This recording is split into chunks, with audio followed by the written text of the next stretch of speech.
तो बेटा आज हम लोग क्लास 12 के केमिस्ट्री के कुछ इंपॉर्टेंट एमसीक्यूज को डिस्कस करेंगे, ठीक है। तो देखो सबसे पहली चीज़ जो है यहाँ पर हमारी वो ये है कि कंडक्टिविटी सेल जो है उसके अंदर कौन सी वो जो इसकी जो इलेक्ट्रोड होती है वो किससे मिलकर बनती है। आप ध्यान रखना, जो कंडक्टिविटी सेल होती है उसकी जो इलेक्ट्रोड होती है वो किससे मिलकर बनती है। देखो ऑप्शन में दे रखा है, आप याद रखना हमेशा, वो बनती है हमेशा किससे, प्लैटिनम से। प्लैटिनम से क्यों बनती है, इसके पीछे भी रीजन है कि प्लैटिनम को ही क्यों यूज किया जाता है, क्योंकि जो प्लैटिनम होता है ना यही केमिकली इनर्ट होता है। तो ध्यान रखना, इसीलिए इसको हम बोलते हैं ना, इसलिए हम इसे एज अ इलेक्ट्रोड यूज करा जाता है, ठीक है। तो याद रखना कि इसका आंसर क्या हो जाएगा, प्लैटिनम। अगला है द वैल्यू ऑफ KH। हमें ये दे रखा है, अलग अलग उसकी दे रखी है, KH की वैल्यू दे रखी है हम लोगों को, ठीक है। हमें कह रहे हैं when these gases are arrange in increasing order of their solubility, the correct order. तो अगर आप इसको इंक्रीजिंग ऑर्डर में करोगे तो करेक्ट ऑर्डर क्या होगा। सबसे पहली चीज आप ध्यान रखना, ये किस से बेस्ड है। आपको पता है ये हेनरीज लॉ से रिलेटेड है, और आपको पता है कि जो सॉल्युबिलिटी होती है वो हमारी इनवर्सली प्रोपोर्शनल होती है हेनरीज कांस्टेंट के, ठीक है। अब हेनरीज कांस्टेंट की वैल्यू देख लो आप, वैल्यू से ही आपको समझ में आ जाएगा, वैल्यू जो हमें दे रखी है उनसे ही समझ में आ जाएगा, ठीक है। एक ये वैल्यू है हमारे पास, ये है, ये है, ये है, ये अलग अलग वैल्यू से रखी है आपको, ठीक है। तो increasing order of there solubility में अगर करना है तो सबसे जो आप बोलोगे ना सबसे सही तरीके से अरेंज करेंगे। बस आप ये याद रखना कि सोल्युबिलिटी इनवर्सली प्रोपोर्शनल है, यानी कि जिसका KH ज्यादा होगा उसकी सोल्युबिलिटी क्या हो जाएगी, कम। इसी का उल्टा भी होगा, यानी कि KH जिसका कम होगा उसकी सोल्युबिलिटी ज्यादा होगी, ठीक है। तो इसके लिए सबसे बेस्ट ऑर्डर जो हमारा बनेगा वो बनेगा ये वाला, सी ऑप्शन। ये हमारा ये है ना CO2 CH4, इस तरीके से अरेंज है, सबसे बढ़िया जो बोलो आप ये ऑर्डर बन जाएगा इसी तरीके से। अगला देखो, out of the following organic compounds one which will react with Lucas reagent at room temperature. तो कौन सा है जो लुकास रिएजेंट के साथ में रिएक्ट कर जाता है। पहले तो खैर लुकास रिएजेंट पता है आपको क्या होगा, इसमें आता है हमारा HCl प्लस ZnCl2, ये आता है, ठीक है। इसे ढंग से लिख देती हूँ, HCl और ZnCl2 ये आता है, ठीक है, लुकास रिएजेंट में आता है हमारा। तो ये जो होता है ये रिएक्ट कर जाता है बहुत आसानी से, किससे, ध्यान रखना, जो लुकास रिएजेंट है, लुकास रिएजेंट ये आपका बहुत इजीली रिएक्ट कर जाता है किससे, टर्शरी अल्कोहल से। ध्यान रखना, रिएक्ट कर जाता है किससे, टर्शरी अल्कोहल से, टू प्रोड्यूस जो भी आपका वो होता है प्रोडक्ट। तो आप अब ध्यान से देखो, यहाँ पर हमें टर्शरी अल्कोहल मिलता है, तो इसमें से हमारा जो है सबसे सही आंसर हमारा जो है वो है डी। देखो ना, डी वाला है ना, टर्शरी अल्कोहल मिलता है हमें। अगले में कह रहे हैं फिरॉन को आपको आइडेंटिफाई करना है फ्रॉम द फॉलोइंग कंपाउंड्स, ठीक है। फिरॉन को आपको आइडेंटिफाई करना है, वैसे आप ध्यान रखना क्लोरोफ्लोरोकार्बन का कंपाउंड होता है, यानी CCl2 तो होता ही है यहाँ पर, और फिरॉन है तो ध्यान रखना F2 तो होता ही है, तो CCl2 F2 ए वाला ही हुआ ना हमारा, ठीक है। इसके बाद है if the half life period of the first order reaction इतना दे रखा है, तो रेट ऑफ द कांस्टेंट निकालना है हम लोगों को। तो आपको पता है इसका फॉर्मुला होता है K is equal to 0.693 upon में टी हाफ की वैल्यू वैसे भी दे रखी है 0.693 अपॉन में 1386 करके अगर आप सॉल्व करोगे तो आपका आंसर जो है वो आएगा वैसे तो 0.0005 करके कुछ आएगा, यानी कि 0.5 इंटू 10⁻³ बी वाला, ठीक है, पर सेकेंड। अगले में क्या रखे हैं हमें, स्टैंडर्ड इलेक्ट्रोड पोटेंशियल ABC का में दे रखा है ये, ठीक है। Order of the reducing power की हम लोगों को ऑर्डर बोल रहे हैं बताने को, ठीक है। अब आप ध्यान रखना, जो रेड्यूसिंग पावर होती है जो वो इनवर्सली प्रोपोर्शनल किसके होती है, स्टैंडर्ड रिडक्शन पोटेंशियल के, ठीक है। आपकी जो रेड्यूसिंग पावर है वो इनवर्सली प्रोपोर्शनल होती है। अब ध्यान से देखो, बी जो है, ठीक है, बी की हमें दे रखी है -2.54 वोल्ट, ठीक है। तो ध्यान रखना नेगेटिव में वैल्यू है इसकी, यानी कि ये जो है ना, ये आपका जो बी वाला है ये आपका स्ट्रॉन्गेस्ट रेड्यूसर हो जाएगा, ध्यान रखना, ठीक है। तो क्या हो जाएगा, स्ट्रॉन्गेस्ट रेड्यूसर हो जाएगा, क्योंकि इसकी सबसे नेगेटिव वैल्यू है। इसके बाद आप बात करो ए की क्या, सी की बात करते हैं, चलो पहले सी वाला बता देती हूँ। सी वाला जो है वो भी नेगेटिव में, पर माइनस का 0.50 है। आप देखोगे इसके कंपेयर में तो थोड़ी बड़ी वैल्यू होगी ना ये, और ए की जो वैल्यू है वो है प्लस का 0.68 वोल्ट, 0.68 है, ये वीकेस्ट रेड्यूसर हो गया, सबसे वीकेस्ट रेड्यूसर हो गया, ठीक है। आप ध्यान रखना, जितनी ज्यादा नेगेटिव वैल्यू है उतना ज्यादा स्ट्रॉन्गेस्ट रेड्यूसर हो जाएगा। अब हमें ऑर्डर बोला लगाने को ये, ठीक है। ऑर्डर में क्या आ जाएगा, सबसे ज्यादा बी है, फिर सी है, फिर ए है, तो BCA, यानी कि ऑप्शन सी हमारा सही है इसमें। अगले में कह रहे हैं कि जो ग्लूकोज है on reaction with Br2, glucose का रिएक्शन Br2 के साथ में हमें क्या मिलता है इससे। तो आप ध्यान रखना कि जब ग्लूकोज का रिएक्शन Br2 के साथ में करवाते हैं हम लोग तो हमें मिलता है ग्लूकोनिक एसिड, ठीक है, ग्लूकोनिक एसिड। अगला है कि कंपाउंड हम बोल रखा है कंपाउंड CaCl2, ठीक है, .6H2O ये दे रखा है हम लोगों को। वो कह रहे हैं कि वो कंप्लीट डिसोसिएशन में वाटर में हो रहा है, उसका कंप्लीट डिसोसिएशन हो रहा है, तो वेंट ऑफ फैक्टर क्या होगा। आप ध्यान रखना, देखो ये कंपाउंड क्या है, CaCl2 है। अगर इसको डिसोशिएट करोगे, क्रिस्टल वाली चीज .6H2O को छोड़ दो, सिर्फ इतने को अगर आप डिसोशिएट करोगे तो आपको पता है Ca2+ का आयन बनेगा और 2 Cl नेगेटिव बनेंगे हमारे पास, ठीक है। अब आपको पता है वेंट ऑफ फैक्टर निकालना, यानी आई निकालना है आपको। तो आई निकालोगे तो देखो यहाँ पर ये 2 है, ये यहाँ पर 1 है, यानी कि 2+1, यानी कितना हो जाएगा, 2+1 लिखे या 1+2 लिखे, हालांकि की बात है पर लिख देते हैं 1+2 कितना आ जाएगा, 3 आ जाएगा, यानी कि इसके लिए वेंट ऑफ फैक्टर कितना हो जाएगा, 3 हो जाएगा। अब ध्यान रखना, वेंट ऑफ फैक्टर के लिए जानबूझ के दिया हुआ है आपको क्वेश्चन, वेंट ऑफ फैक्टर जो है ना, इसमें ये जो क्रिस्टल वाली चीज है नहीं, यहाँ आप देख सकते हो ये .6H2O इसको इंक्लूड नहीं करते, ठीक है। तो वेंट ऑफ फैक्टर तो ऐसे निकल जाएगा हमारा, यानी आई की वैल्यू कितनी आ जाएगी, 3 आ जाएगी। अगला ट्रांजिशन एलिमेंट जो कि शो करता है +1 और +2 ऑक्सीडेशन स्टेट। तो ऐसा कौन सा ट्रांजिशन एलिमेंट है जो +1 और +2 ऑक्सीडेशन स्टेट शो करता है। तो आप बताओ, आपको वैसे तो खैर पता ही होगा यहाँ पर हमारा आंसर क्या है, कॉपर है, ये तो खैर आपको याद ही रखनी है, ठीक है। +1 जो है वो किस में करता है, वो क्यूपरस में करता है, क्यूपरस में करता है, ठीक है। और जो +2 है वो किस में करता है, क्यूप्रिक में करता है। अगला, इसमें कह रहे हैं कि विच of the following halide contain CsP2X bond. CX का जो कार्बन है ना उसका sp2 हाइब्रिडाइजेशन है। तो इनमें से कौन है जो sp2 वाला जो है ना हाइब्रिडाइजेशन कार्बन रखता है, तो इसमें से बताना आपको। तो आप वैसे तो खैर आपको पता ही है, इसमें आपका विनाइल हैलाइड जो है वो कहीं ना कहीं ये चीज करता है। अगला है कि इनमें से कौन सा अमाइन है जिसका हाईएस्ट बॉइलिंग पॉइंट है। ये आपको अमाइंस दे रखे हैं, इनमें से हाईएस्ट बॉइलिंग पॉइंट किसका है। तो देखो ये ध्यान रखना, जो बॉइलिंग पॉइंट होता है ना ऑफ अमाइंस, अमाइंस मान लें, आइसोमेरिक अमाइंस मान लें, ठीक है, आइसोमेरिक अमाइंस मान लें इसको। तो boiling point of isomeric amines जो है ना वो डिक्रीज करता है जितनी जितनी आप ब्रांचिंग करने लग जाओ। जितनी जितनी ब्रांचिंग होंगी ना उतना ये क्या करने लग जाएगा, डिक्रीज करने लग जाता है बॉइलिंग पॉइंट, ठीक है। ये आप ध्यान रखना, ठीक है। तो जितना जितना ब्रांचिंग होगी, जितना ज्यादा आपको पता ना ब्रांचिंग होने लग जाएगी उसमें, उतना उतना वो क्या हो जाएगा, डिक्रीज करने लग जाएगा। तो वैसे अगर आप थोड़ा बहुत स्ट्रक्चर आपको पता है नहीं पता, पर आप ध्यान रखना यहाँ पर जो पेंटा अमाइन है, पेंटा अमाइन है, ये जो है इसका कहीं ना कहीं हम बोल सकते हैं कि इसका हाईएस्ट बॉइलिंग पॉइंट है। क्योंकि बाकी देखोगे ना ये 2 3 या 2 2 यानी कि कहीं ना कहीं यहाँ पर ब्रांचिंग हुई है, इनकी पोजीशन इसलिए वैसी है। इसमें देखोगे तो ब्रांचिंग नहीं हुई है, तो सबसे ज्यादा बॉइलिंग पॉइंट किसका हो जाएगा, इसी का हो जाएगा। इसके बाद क्या है, when phenyl methyl ether is heated with HI। तो HI से जब हीट होगा तो क्या होगा, तो देखो ध्यान से देखो इसमें कि कह रहे हैं फिनाइल मिथाइल ईथर को अगर हीट करा HI के साथ में तो हमें क्या मिलेगा। तो यहाँ पर आपको वैसे तो खैर ध्यान में रखना पड़ेगा, जितने आप क्वेश्चन करोगे उतने दिमाग में बैठेगा। तो यहाँ पर हमें हमेशा हमेशा मिलता है फिनॉल और मिथाइल आयोडाइड, ठीक है। फिनॉल और मिथाइल आयोडाइड मिलता है इस केस में हम लोगों को, ठीक है। इसके बाद है असर्शन रीजन 13 वाला। इसमें कह रहे हैं actinoid shows a wide range of oxidation state. Actinoid जो है वो wide range of oxidation state show करते हैं, बिल्कुल सही बात है, ट्रू है ये। चलो reason, actinoids are radioactive in nature, ये भी बात सही है, ये भी तो ट्रू है। तो आप एक बार सोचो कि क्या असर्शन रीजन का करेक्ट एक्सप्लेनेशन है, तो बिल्कुल है, यानी कि ये क्या है, ए ऑप्शन इसका करेक्ट है। अगले पे चलते हैं 14 वाले पे। 14 वाले पे कह रहे हैं कि presence of NO2 group at ortho and para position increases reactivity of haloalkane. मतलब हमें कह रहे हैं कि ऑर्थो पैरा पोजीशन पे है तो उससे रिएक्टिविटी इंक्रीज कर जाती है हेलो एरेन्स की न्यूक्लियोफिलिक सब्स्टिट्यूशन रिएक्शन से। तो वैसे तो खैर ये बात सही है। इसके बाद नाइट्रो ग्रुप डिक्रीज कर देता है इलेक्ट्रॉन डेंसिटी बेंजीन रिंग की, ये भी सही बात है। क्या हमारा जो रीजन जो है वो इसका करेक्ट एक्सप्लेनेशन है, ये आपको सोचना है थोड़ा सा, ये सोच के आप देखो। वैसे बात तो कहीं ना कहीं सही है कि क्या इसका रीजन करेक्ट एक्सप्लेनेशन है इसकी। तो इसका इसका हमारा आंसर क्या है, देखो ये तो दोनों स्टेटमेंट अपने आप में सही है, नो डाउट, इसमें कोई गड़बड़ नहीं है, दोनों सही है। पर क्या रीजन करेक्ट एक्सप्लेनेशन कर रहा है इसी चीज को, तो बिल्कुल सही बात है। तो इसका आंसर क्या आ जाएगा, ए आ जाएगा। अगले वाले पे चलो। अगले वाले में क्या कह रहे हैं कि molecularity of reaction H2 + Br2, इसकी मोलिकुलरिटी कह रहे हैं 2 होगी, ठीक है। इसकी कह रहे हैं मोलिकुलरिटी क्या होगी, 2 होगी। तो ये तो बिल्कुल सही है। और 2 molecules of the reactant are involve in the given elementary reaction.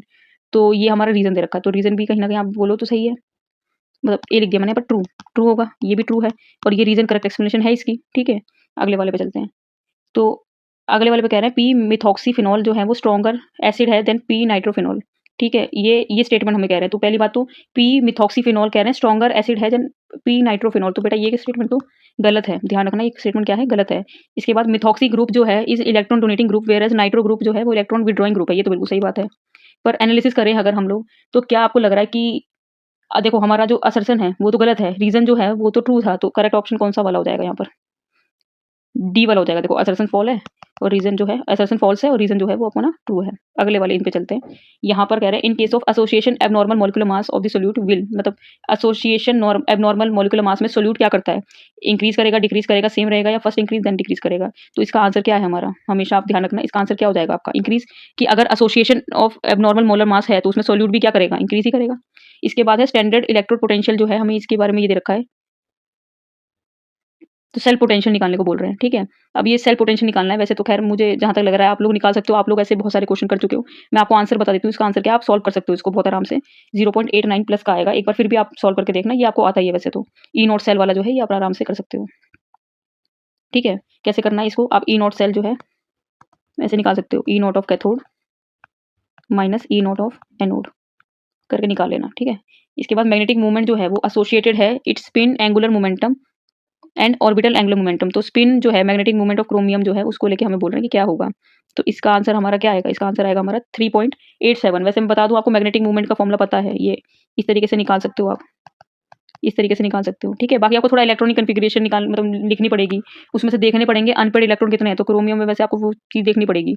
देखो जैसे CR होगा ना अगर, तो उसका तो होता है AR 3D5 4S1 होता है, ठीक है। पर अगर ये CR 3+ बनेगा, जैसे कि बोला हुआ है क्वेश्चन में Cr3+ बोलेगा, तो आपको पता है 3 इलेक्ट्रॉन लूज हो जाएंगे, तो क्या बन जाएगा ये Ar और 3d3 बन जाएगा। ठीक है, ये बन गया। अब आप देखो n की जगह पर 3 ही आ जाएगा ना, तुम ऐसे निकाल सकते हो आप आराम से 3, और ये आ जाएगा हमारा 3+2, तो 3, और ये आ जाएगा 5/15 which is nearly equal to 3.87। ठीक है, यानी कि 3.87 आ जाएगा इसका आंसर। अगला वाले में कह रहे हैं, अगले वाले में है हमारा कि जो एसिडिफाइड KMnO4 जो है ऑक्सीडाइज करता है सल्फाइड को किसमें, जो आपका एसिडिफाइड KMnO4 है वो ऑक्सीडाइज करता है सल्फाइड को किसमें, तो वैसे तो खैर आपको पता ही होगा, ये करता है SO4 2- में। अब एक करेक्ट आपको IUPAC का भी कुछ ना कुछ वो आपको दे रखा है, IUPAC तो खैर एक आध क्वेश्चन आ भी जाता है इसमें से भी, यहाँ पर आपको दे रखा है, तो वैसे तो देखोगे आप तो यहाँ पर 2 है, तो ये डायअमाइन तो है, देखो डायअमाइन सब में दे रखा है, इतना तो खैर गेस कर लिया आपने, डायअमाइन तो है। इसके बाद डाइक्लोरो भी है, तो देखो डायअमाइन डाइक्लोरो भी है। इसके बाद प्लैटिनम है, तो देखो इतना तो मुझे लग रहा है सब दिमाग लगा लेंगे, तो डायअमाइन डाइक्लोरो प्लैटिनम सब में दे रखा है, बस किसमें इसने फर्क कर रखा है, ऑक्सीडेशन स्टेट में, तो ऑक्सीडेशन स्टेट भी निकालनी पड़ेगी आपको, ध्यान रखना। तो वैसे निकल जाएगी x+2, फिर ये 0 हो जाएगा, +2 -1, इसकी -1 होती है ना, तो सॉल्व करोगे तो ये आपका आ जाएगा x की वैल्यू देखो ना, x ये -2 यानी x की वैल्यू आ जाएगी +2, प्लस का 2 आ जाएगी। ठीक है, प्लस का 2 ये आ गई, देखो ऐसे हो जाएगा, रुको इधर भी तो आएगा ना, इज इक्वल टू मेरे को बाहर वाले की यहाँ भी तो ये 2 आएगा ना, ये वाला 2, ये जो बाहर की 2 होती है ना, ये भी डालना पड़ता है, तो यहाँ से आ जाएगा x -2 is equal to 2, x is equal to 2 + 2 यानी कि x की वैल्यू आ गई 4, प्लस का 4 आ गई, यानी कि ये वाला ठीक है। ठीक है, ध्यान रखना बाहर वाला चार्ज भी इज इक्वल टू में रखना पड़ता है ना, इसीलिए बस, तो मैं इसको हटा देती हूँ थोड़ा सा, बस। ठीक है, अगले वाले में कह रहे हैं अरेंज करो इन कंपाउंड्स को increasing order of there boiling point के हिसाब से आपको इसको अरेंज करना है। ठीक है, बॉइलिंग पॉइंट बहुत सी चीज़ों पे डिपेंड करता है, काफ़ी ज़रूरी है, काफ़ी चीज़ों पे डिपेंड करता है। ठीक है, तो बॉइलिंग पॉइंट के हिसाब से अगर आपको अरेंज करना है तो आपको कुछ कुछ चीज़ें ध्यान रखनी पड़ेंगी। ब्रांचिंग जो है बड़ी इंपॉर्टेंट चीज़ है, देखो ब्रांचिंग एक कहीं ना कहीं मेटल मतलब यहाँ पर एक बहुत बड़ा रोल प्ले करती है। ठीक है, तो ब्रांचिंग के हिसाब से ऑर्डर थोड़ा थोड़ा इधर उधर हो जाता है। ठीक है, बाकी बॉइलिंग पॉइंट जो है डिपेंड करता है, जो बॉइलिंग पॉइंट होता है वो डिपेंड करता है सरफेस एरिया पे, कुछ ना कुछ सरफेस एरिया पे डिपेंड करता है, इसलिए ब्रांचिंग बोल रही हूँ मैं आपको, सरफेस एरिया पे डिपेंड करता है और वेंडरवॉल फोर्स पे करता है, वेंडरवॉल फोर्सेस पे भी करता है। ठीक है, तो इसके अकॉर्डिंग अगर आप सोचोगे तो इसके हिसाब से जो आपका करेक्ट ऑर्डर है वो ये वाला बनेगा, यानी कि थर्ड वाला, देखो ना आप थोड़ा थर्ड वाला, फर्स्ट वाला, और ये सरफेस एरिया के अकॉर्डिंग देखो ये। ठीक है, ये देखो इसमें तो ब्रांचिंग ही नहीं है, इसमें भी ब्रांचिंग है, देखो इस वाले में इस वाले में दोनों में ब्रांचिंग है, इसमें ज़्यादा ब्रांचिंग है, इसमें कम ब्रांचिंग है, इसमें तो ब्रांचिंग ही नहीं है, तो कहीं ना कहीं इन चीज़ों पर डिपेंड करता है। इसलिए देखो थर्ड, फिर मतलब थर्ड वाला है सबसे पहले, फिर आपका फर्स्ट वाला है, फिर सेकंड है। ठीक है, ध्यान से ध्यान रखना कि ब्रांचिंग वाली चीज़ को अकॉर्डिंग बोल रहे हैं हम लोग। इसमें देखो ना ब्रांचिंग काफ़ी, ब्रांचिंग का मतलब यही हो गया आपने ऐसे बॉन्ड बना दिए, ये इस वाले में थोड़ा उसके कंपेयर में इसमें सबसे ज़्यादा, इसमें कम है, और इसमें सबसे कम किस वाले में हो गया, सेकंड वाले में हो गया। ठीक है, इसके बाद देखो, इसके बाद कह रहे हैं एल्काइल हैलाइड जो है वो न्यूक्लियोफिलिक बायोमोलिकुलर सब्स्टिट्यूशन रिएक्शन में इन्वॉल्व होता है। अब ये तो खैर बहुत आसान है, आप लोग खुद समझदार हो, आप लोग इसका आंसर खुद ही निकाल सकते हो, ये बहुत ईजी है। ठीक है, तो आप बेटा मुझे कमेंट करके इसका बताना आंसर, इस वाले का, आप लोग इतने समझदार हो ही खैर इसका आंसर निकाल सकते हो। अगले वाले में देखो, what is the correct order of acidic strength of the following, acidic strength की सबसे करेक्ट ऑर्डर कौन सा है। ठीक है, करेक्ट ऑर्डर पूछ रहे हैं हम लोगों से, तो एसिडिक स्ट्रेंथ के लिए ना जो मोस्ट एसिडिक जो चीज़ है वो ध्यान रखना, वो कहीं ना कहीं रेजोनेंस से रिलेटेड, कहीं ना कहीं रेजोनेंस स्टेबलाइजेशन से रिलेटेड है कहीं ना कहीं, तो आप इसके हिसाब से थोड़ा सोच के बताना। तो सबसे ज़्यादा एसिडिक स्ट्रेंथ वाली जो चीज़ है ना यहाँ पर, तो सबसे पहले आएगा यहाँ पर फिनॉल, तो C6H5OH तो है, फिर वाटर आएगा और फिर ROH आएगा, यानी कि ये है आपका करेक्ट ऑर्डर।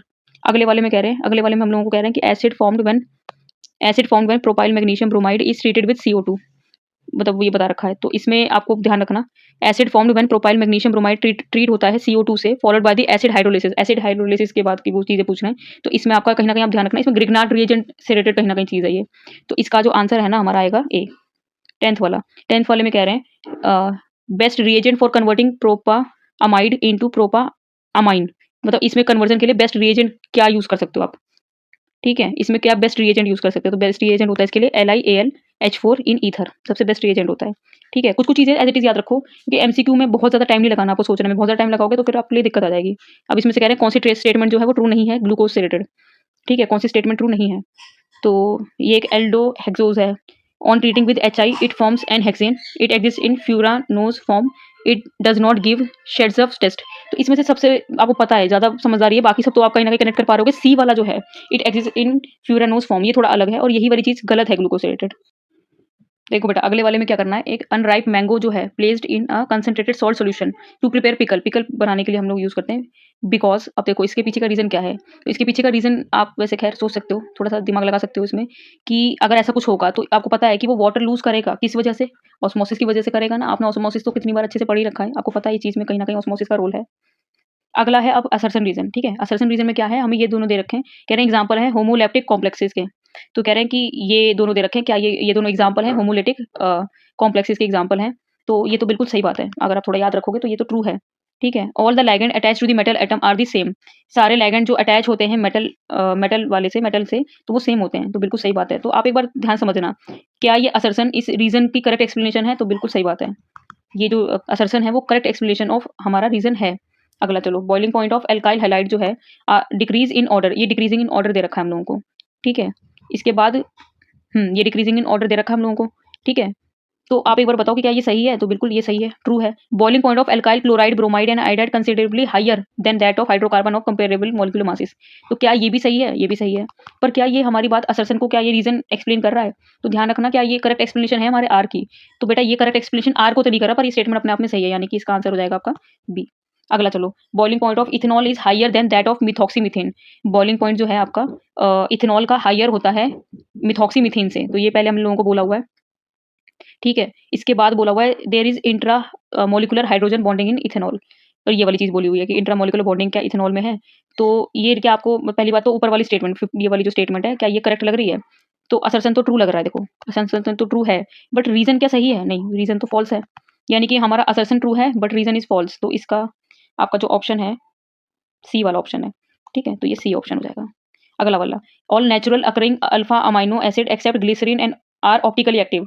तो ये कह रहे हैं क्या ये ऑप्टिकली एक्टिव होते हैं? और इसके बाद हमें नीचे बोला है mostly natural occurring amino acid have L configuration. क्या आपका असर्शन ट्रू है? तो देखो असर्शन तो ट्रू लग रहा है, बिल्कुल सही है। क्या रीज़न भी ट्रू है? तो रीज़न भी ट्रू है, पर क्या रीज़न करेक्ट एक्सप्लेनेशन है हमारे आर की? नहीं, करेक्ट एक्सप्लेनेशन तो नहीं कर रहा है ये, तो ये हमारा हो जाएगा बी, ठीक है? इसके बाद चलो नेक्स्ट में आगे चलते हैं। इसमें कह रहे हैं charge required to reduce 1 mole of MnO4 minus O4 minus and MnO2, ये O2 है, ठीक है?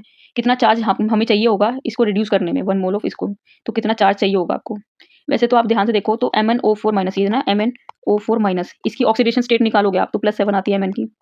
किसकी? Mn की निकालेंगे, इसकी Mn की, ठीक है? इसके बाद अगर Mn आपको दे रखा है, MnO2 दे रखा है, ठीक है? इसमें भी मैग्नीज की, अगर आप मैग्नीज की निकालो ऑक्सीडेशन स्टेट तो ये आ जाएगी +4। तो अगर आप चेंज इन ऑक्सीडेशन स्टेट निकालो, कितना चेंज आया है इसकी, इसे लिख देते हैं ना, देखो चेंज इन ऑक्सीडेशन स्टेट, तो 7 - 4 यानी कि कितना आ जाएगा 3, यानी कि 3 मोल इलेक्ट्रॉन के आपको चाहिए होंगे। ध्यान से समझना, 3 मोल आपको चाहिए होंगे ये MnO4 माइनस के, जिससे ये रिड्यूस करने के लिए, ठीक है? तो हमारा जो चार्ज है 1 मोल का फैराडे का, तो वो 1 फैराडे होता है। ध्यान से देखो, 1 मोल के का चार्ज जो होता है वो 1 फैराडे होता है। आपको कितने मोल चाहिए? आपने निकाले ना 3 चाहिए, तो 3 मोल के लिए कितना आपको चार्ज हो जाएगा? 3 फैराडे, यानी कि इसका आंसर क्या हो जाएगा? 3F। आप समझे कैसे निकालना है इसको? ध्यान समझना, इनकी ऑक्सीडेशन स्टेट निकाली हम लोगों ने, उसके बाद फिर हम लोगों ने इनका चार्ज में वो निकाला, चेंज कितना आएगा। चेंज से ये पता चला इतने मोल की रिक्वायरमेंट है, और वो 1 मोल से 1 फैराडे के लिए चाहिए आपको, तो 3 के लिए कितना चाहिए होगा? 3 चाहिए होगा, बस, ठीक है? थोड़ा इसको रब कर देती हूँ, आप ध्यान रखना इसको, इस तरीके से करना है इसको। चलो अगले वाले में, इनमें से कौन-सी स्टेटमेंट फ़ॉल्स है? ये आपको बताना है, कौन-सी स्टेटमेंट जो है वो फ़ॉल्स है। Rate of zero order reaction is independent of the initial concentration, ये तो ठीक है। Half life of zero order reaction is inversely proportional to the rate constant, ये भी ठीक ही है। Molecularity of a reaction may be zero, ये गलत लग रही है, ये ऐसा नहीं हो सकता। For a first order reaction, ये भी ठीक है, यानी कि सी वाला आपका जो है वो फॉल्स स्टेटमेंट है। अगले चलो अगले वाले पे चले, अगला है हमारा थर्ड वाला। इसमें कह रहे हैं number of molecule that react with each other in elementary reaction is measure of the, इस चीज़ को मेजर करती है ये चीज़। एक्टिवेशन एनर्जी को नहीं करती, स्टोकियोमेट्री भी नहीं है इसमें, किस चीज़ को मेजर करती है ये? मॉलिक्युलरिटी ऑफ द रिएक्शन को, ठीक है? अगला चलते हैं, एलिमेंट हैविंग ये कॉन्फ़िगरेशन जो है, तो वो एलिमेंट कौन है जिसके पास ये कॉन्फ़िगरेशन है, ठीक है? आप वैसे तो खैर आप स्मार्ट हो, आप समझदार हो, आपको पता चल रहा होगा ये कौन है, ये आपका कॉपर है, ठीक है? अगला, कॉम्प्लेक्स आयन जो है हमारे पास ये दे रखे हैं, इनको क्या कहते हैं? कॉम्प्लेक्स आयन जो दे रखे हैं हम लोगों को, इनको क्या कहते हैं? देखो अलग-अलग दे रखा है, ionisation, isomerism, linkage isomerism, coordination, या फिर ये आप ध्यान रखना ये किसका एग्जांपल है? लिंकेज आइसोमेरिज्म का एग्जांपल है, ठीक है? इसमें ना एक ध्यान रखना, लिंकेज वाले के अंदर ना एम्बीडेंटेड लाइगेंड होते हैं, एम्बीडेंटेड लाइगेंड होते हैं, ठीक है? तो इससे ही आप पहचान पाओगे, इसी में देख, कॉम्प्लेक्स में देख के आपको समझ में आ जाएगा एम्बीडेंटेड लाइगेंड है तो ये लिंकेज आइसोमेरिज्म है, ठीक है? अगला वाले पे चलते हैं। डायमैग्नेटिक स्पीशीज जो है इनमें से, आपको बताना है। तो डायमेटेड स्पीशीज़ कौन सी है, ये वाली है। बाकी आप एक बार देख सकते हो। ध्यान रखना आपको यहाँ पर निकेल को देखना पड़ेगा। निकेल जो है उसकी +2 ऑक्सीडेशन स्टेट होगी यहाँ पर इस कॉम्प्लेक्स के अंदर अगर देखोगे तो +2 ऑक्सीडेशन स्टेट होगी इसकी, ठीक है। +2 ऑक्सीडेशन स्टेट है तो ठीक है। इसके बाद क्या है, आपको +2 ऑक्सीडेशन स्टेट है यानी कि इसका 3D8 होगा ये, ठीक है। 3D8 है तो उसके हिसाब से आप पहचान सकते हो। बाकी CN भी है इसके साथ में। CN एक स्ट्रॉन्ग, जो CN है एक स्ट्रॉन्ग लाइगेंड होता है, ये एक स्ट्रॉन्ग लाइगेंड होता है, ठीक है। बाकी जितनी प्रैक्टिस करोगे, थोड़ा रिवाइज़ करोगे, उससे उससे तो दिमाग में अपने आप ही खैर चीज़ें आ जाती हैं। अब देखो IUPAC वाला एक और क्वेश्चन है हमारा इसमें, IUPAC के बारे में बताना है। तो इसका नाम बताना आपको, ठीक है। पहली बात तो आप कहाँ से नाम स्टार्ट करोगे, तो देखो क्लोरीन है, यहाँ पर मिथाइल है, तो आप क्लोरीन से स्टार्ट करो। 3, 4, 6 ऐसे करके। तो 1 पे क्लोरो, 4 मिथाइल बेंजीन, मेरे हिसाब से तो C ही हो जाएगा। देखो हाँ, ध्यान रखना आपका जो क्लोरो है वो एक सब्स्टिट्यूएंट है, तो वो पहले इसको रखेंगे, मतलब C पहले आ रहा है ना, मिथाइल बाद में आ रहा है, तो 1 क्लोरो 4 मिथाइल बेंजीन, ठीक है, इसका नाम हो जाएगा। अगले वाले में what will be formed after oxidation reaction of secondary alcohol with chromic anhydride, ठीक है। तो ये कह रहे हैं कि क्या फॉर्म होगा oxidation reaction of secondary alcohol वाली चीज़ में, ठीक है। तो इसमें हमारा क्या आएगा, ये कीटोन आएगा। अगला है conversion of phenol to salicylic acid को किस रिएक्शन से आप अकम्प्लिश कर सकते हो। तो ये किससे कर सकते हो, खैर आपको पता ही है, ये हम लोग कोल्ब रिएक्शन से इसको कर सकते हैं। Which of the following is are example of denature of protein. Denature of protein का कौन सा एग्जाम्पल है, ठीक है, डी नेचर ऑफ प्रोटीन का एग्जाम्पल। तो देखो coagulation of egg white, curdling of milk, clotting of blood of both A and B। तो वैसे खैर आपको थोड़ा अच्छे से वैसे थोड़ा पता ही होगा, जो कोगुलेशन ऑफ एग वाइट है ये तो है ही इसका एग्जाम्पल, ठीक है। और कर्डलिंग ऑफ मिल्क भी है, तो ये ये हमारा ये डी वाला पार्ट हो जाएगा, यानी कि बोथ A and B। अगला है nucleotides are join together. Nucleotide किससे जॉइन होते हैं, तो आपको पता है, वैसे तो आप बहुत समझदारों को पता है, फॉस्फोडाइस्टर लिंकेज से होते हैं। अगला वाला है scurvy is cause due to deficiency of, ये तो खैर बहुत ही छोटी सी चीज़ है, एस्कॉर्बिक एसिड की डिफिशिएंसी से होता है ये। चलो नेक्स्ट है असर्शन रीजन। ये अब इसमें हमें दे रखा है कि फर्स्ट ऑर्डर रिएक्शन जो है इसमें अगर concentration of the reactant double है तो हाफ लाइफ भी क्या डबल हो जाएगी, ऐसा होता ही नहीं है, फॉल्स। ऐसा कभी हो थोड़ी सकता है। Half life of a reaction does not depend upon initial concentration of a reactant in the first order. Half life जो है वो इनिशियल कंसंट्रेशन पे डिपेंड नहीं करती, वैसे ये तो ट्रू है। तो देखो असर्शन आपका फॉल्स है और रीजन ट्रू है, यानी कि ये डी वाला है, आपका डी आंसर है इसका। Copper can not liberate H2 on reaction with dilute mineral acids, ठीक है। और फिर कह रहे हैं कॉपर के पास पॉजिटिव इलेक्ट्रोपोटेंशियल होता है। तो आप थोड़ा-सा सोचो इसमें कि क्या है, ये तो वैसे बात, पहले तो ये वाली चीज़ तो ट्रू है, ठीक है। कॉपर वाली चीज़ ये जो है ना, ये भी ठीक है। तो हम कह सकते हैं ये दोनों चीज़ें ट्रू हैं और कहीं न कहीं हमारा जो रीज़न है वो करेक्ट एक्सप्लेनेशन ए की है, तो इसका आंसर हो जाएगा आपका ए। अगला वाला, aromatic primary amine can not be prepare by Gabriel. मतलब ये हमें बता रहे हैं कि जो एरोमेटिक प्राइमरी अमाइन्स हैं ना, वो नहीं प्रिपेयर हो सकते इससे। और इसमें कह रहे हैं aryl halide do not undergo nucleophilic substitution reaction with anion form, ठीक है। तो आप एक बार थोड़ा सोचो कि क्या ये ट्रू है कि नहीं है। तो हमें पहली बात तो जो पहली बात बोली हुई है इन्होंने, जो ऊपर असर्शन में बोली हुई है, ये तो ट्रू है। रीज़न वाली चीज़ भी कहीं न कहीं ट्रू है, तो कहीं न कहीं हम कह सकते हैं कि जो रीज़न है वो करेक्ट एक्सप्लेनेशन है हमारे ए की, ठीक है। विटामिन डी के बारे में कह रखा है इसमें असर्शन में कि vitamin D can not store in our body. Vitamin D हमारे बॉडी में स्टोर नहीं होता, ठीक है। और हमें ये बोला हुआ है कि vitamin D is fat soluble vitamin and is not excreted from the body in urine, तो ये बता रखा है। तो वैसे तो खैर आप देखोगे ना, तो रीज़न तो ट्रू है, असर्शन फॉल्स है। असर्शन सही बात नहीं है, मतलब ये तो चीज़ गलत है। तो हम हमारा असर्शन फॉल्स है, रीज़न ट्रू है, तो हम कहेंगे इसका आंसर क्या है, डी है, ठीक है।